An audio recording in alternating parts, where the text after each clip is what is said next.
In the world today, there's often so many things that we need to do. We juggle around so many activities and it leaves us very exhausted and very little time for ourselves, for meditation, or even for us to be able to speak with God.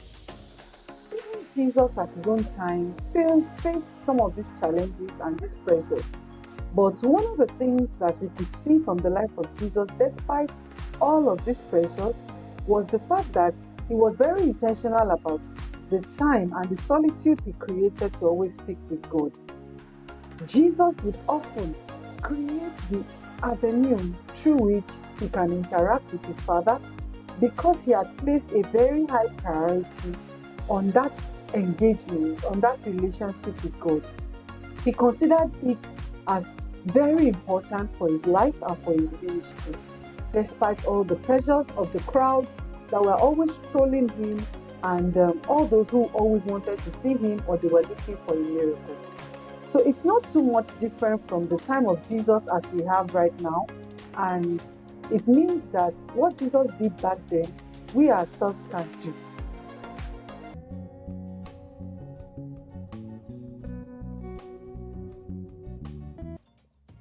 Welcome back to my channel. If you're a returning subscriber, thank you so much for coming back again to this channel. And if you are new here, I want to say thank you so much for stopping by.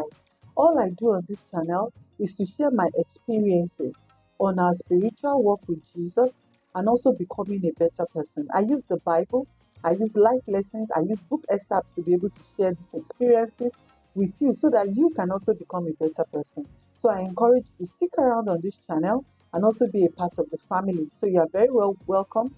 Look around the channel and look at all of the various things that we have been speaking about in the past so that you can see the ones that resonate with you or the ones that you like to share with other people.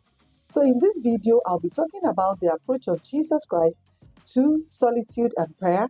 And I encourage you to stick around as I talk to you about the way Jesus approached solitude and also his prayer life. I want you to take a moment to compare between your pastor and the life of Jesus that you know, using your knowledge of Jesus, just do a comparison between Jesus and your pastor today. Who is busier? Who would you say is busier? You know that in the time of Jesus, we didn't have technology. We didn't have those beautiful things that we have today. We didn't have large auditoriums and the comfort that we all enjoy in our churches, right? And we also know that at the time of Jesus, probably we didn't even have very good road network and those kind of things around. Yet we could also see that Jesus was always being trolled, when he started his ministry. I want to believe that Jesus must have been busier than what we have today, even though it may appear as if our pastors may be busier. But in the time of Jesus, we didn't even have the scripture the way we have it today.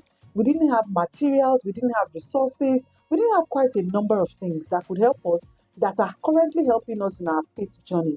In the time of Jesus, they had fewer access to all of these things or fewer access to things that could even be spiritually beneficial to their journey. But one of the things that we saw for Jesus was that he was intentional about his spiritual walk. He was intentional about the things that he did because he understood the place of ministry and he understood what he was on earth to do.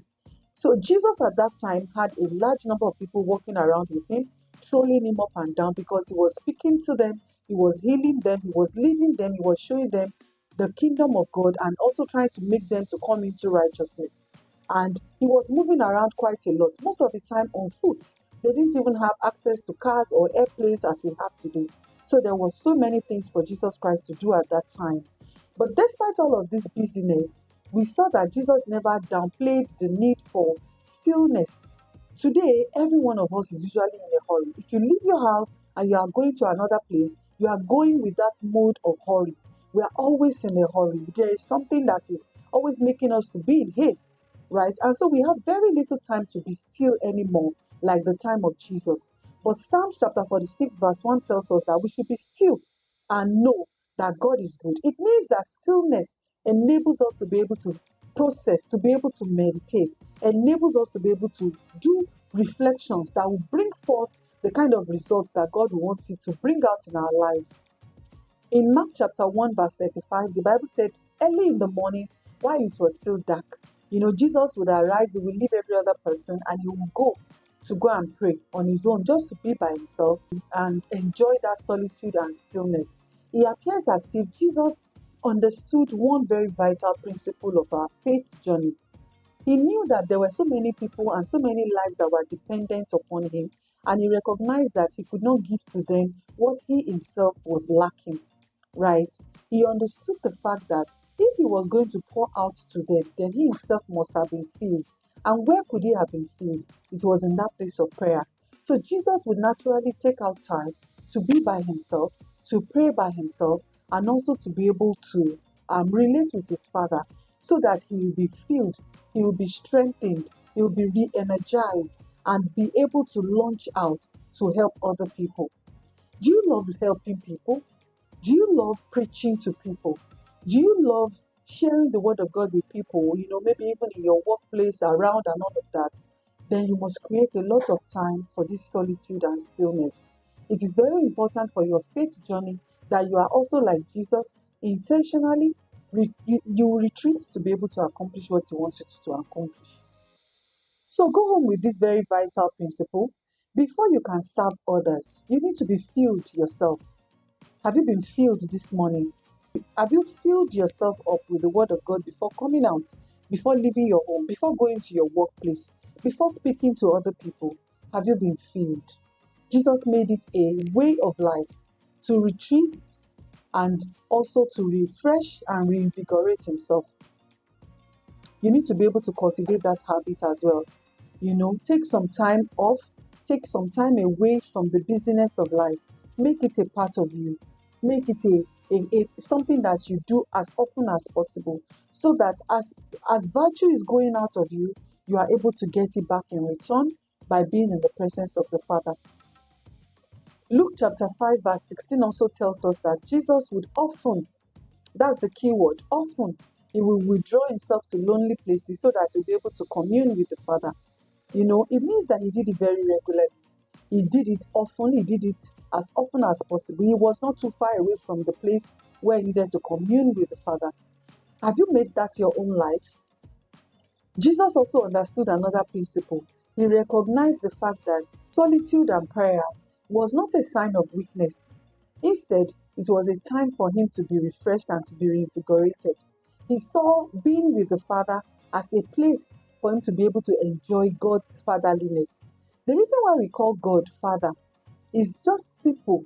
It's not just because he's the Father of all, it's simply because indeed his nature is fatherly, right? Which means that when we go to him in the place of prayer, in that solitude, we'll be able to enjoy that fatherliness, that nature of a parent, the one you enjoy from your own parent. You can also enjoy it from God. You can talk about everything. You can cry, right? Because he's available to embrace, he's available to comfort, he's available to speak to you, even when you are not even speaking. You are in his presence. You are not talking. You are just crying, or you are just sad, or whatever it is, whatever your emotions, you can be very vulnerable with the Father. That was how Jesus was. And that was why often, even when he was not in a very good place emotionally, he will still retreat back to the place to go and be with the Father, right? Enjoy the fatherliness of God in your solitude.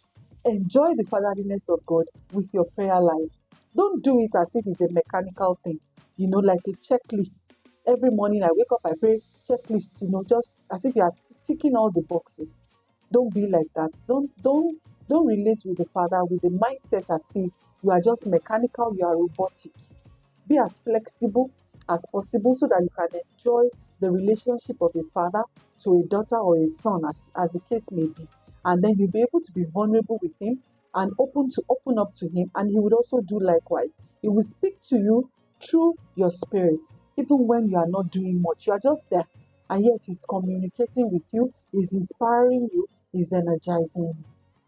I want to challenge you this new week, as you're going into your week, right? Or going on in your week, I want to challenge you to take solitude and prayer as more important than you usually do. When you wake up in the morning, before you do much, before you even do so much, try to maintain stillness first. 5 minutes, 10 minutes tops, be still with God. Reflect on him. Try to focus your mind and center it around God, around His supremacy, around His fatherliness, around His love for you. Let Him embrace you. Let Him wash out all of the previous day's toxins away from your system, even before you begin to pray, even before you begin to worship. You will discover that the more of that you do, the better your journey with Him, the better the way you relate with Him, the better you are able to enjoy His fatherliness, the better you become more clear, more able to hear from Him. Will you do that? If you have been doing that, I give you a thumbs up. And I encourage you to keep at it, right? I encourage you to keep at it. And I also encourage you in the comment section to drop a word for someone. You encourage somebody by your own testimony so that they can also aim to be better in their journey with God. Remember that Jesus did not go to solitude or prayer simply because it was easy for him or simply because he didn't have other things doing. On the contrary, Jesus took time out in solitude and prayer because it was necessary. He knew that it was necessary for his faith journey. He knew that it was necessary for him to be recalibrated. He knew it was necessary for him to be reinvigorated, to be refreshed. He knew it was important because it was an opportunity for him to reconnect back with the Father and to also hear from the Father. He knew it was important so that his spiritual ears, his spiritual eyes can be sharpened and be opened for him to be able to know the mind of God and also the mysteries of the Father. So I want to encourage you that just like Jesus, practice solitude and prayer more often than you used to, so that you can enjoy the presence of the Father even more. Be intentional to hear from Him. Be intentional to speak to Him. Be intentional to be vulnerable with Him. He wants to know your pains. He wants to know your confusion. He wants you to speak to Him about everything that's and everything. There is absolutely nothing you cannot talk to Him about. There is nothing you cannot talk to your Father about. Be vulnerable. Cry with Him if you must. Cry to Him if you must. Weep if you must. Sing, celebrate, worship, whatever it is, but do them in His presence. Practice stillness, and gradually you will discover that you would always crave His presence more and more despite the busyness of life. Did you watch up to this point? Thank you so much. I appreciate you and I love you. I want you to know that God loves you even more. So be intentional about your spiritual journey. Focus on who you are. Focus on what He has made you to be, and you'll be the best version of yourself ever. I want to say thank you at this time for watching. If you have found value from this video, please drop me a comment, share with me some of your struggles or whatever it is that you want us to know, your testimonies. I'll be willing to celebrate them with you. All right. Also, share this video with any of your friends, your family, or whoever it is that you think requires this video. I want to appreciate you one more time for taking out time to be able to watch this video. I thank you so much. Thank you so much for watching. Don't forget to like, don't forget to share, don't forget to also subscribe for more of this. We are going to be continuing with the step-by-step with Jesus series because there is still so many things that we are going to be looking at in the life of Jesus. So I encourage you to stick around. Thank you so much and God bless you.